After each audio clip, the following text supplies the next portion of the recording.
I wanted to talk about DeMar DeRozan, who dropped 52 on the Bucks last night at home for the Raptors. The numbers are interesting. 17 of 29 field goal attempts, 13 for 13 at the line, and 5 3-pointers. That is one shy of his career high, which was also hit this season. And Byron, the knock on DeRozan for so long, right, was that he was so devoted to that mid-range jumper, wanted to be Kobe, wanted to be MJ. It put his own ceiling on what kind of player it could be. He has bought in, it seems like, to this idea of getting more comfortable behind the three-point line. Are you buying he's evolving here? I am. I mean, when you look at players in this league today, especially great players, every year they want to add something to their game. They want to get better every year.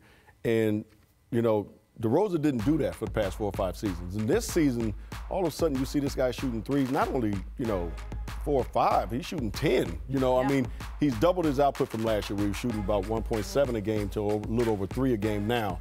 So you got to give him a lot of credit for understanding that, you know what, as a player, I have to get better and I have to, you know, change my style of play a little bit more. And him being a threat from three-point range is just going to open it even more so for him when he gets to the basket and drives. And we know he's great at getting to the free throw line. So you got to give him a lot of credit for taking onus of his own game and saying, you know what, I got to kind of elevate my way of playing and way of thinking. And this mid-range game is great, but if I want to be an all-star, well, he's been an all-star, but really consider a great player in this league, I got to be able to do it from three-point range, mid-point range, and get to the basket. And he's been able to do that. He was one of these guys who was like the Kobe disciple, right? Like he loved Kobe's game, and that's what Kobe did, right? It was that mid-range game.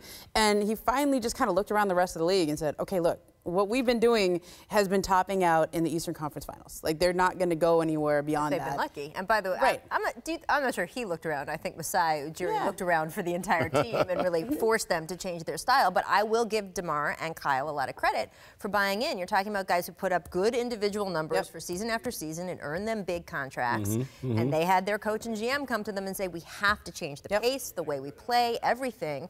And to see DeMar develop like this, I think he is a threat. He is. You got to give him kudos. He's a guy who was, you know, who he said he was watching before the game, the Michael Jordan game in Utah, the fluke. I mean, he was like, this is what he does before games. Like that's that. You know, he's always trying to draw inspiration. That little edge. You got to love it.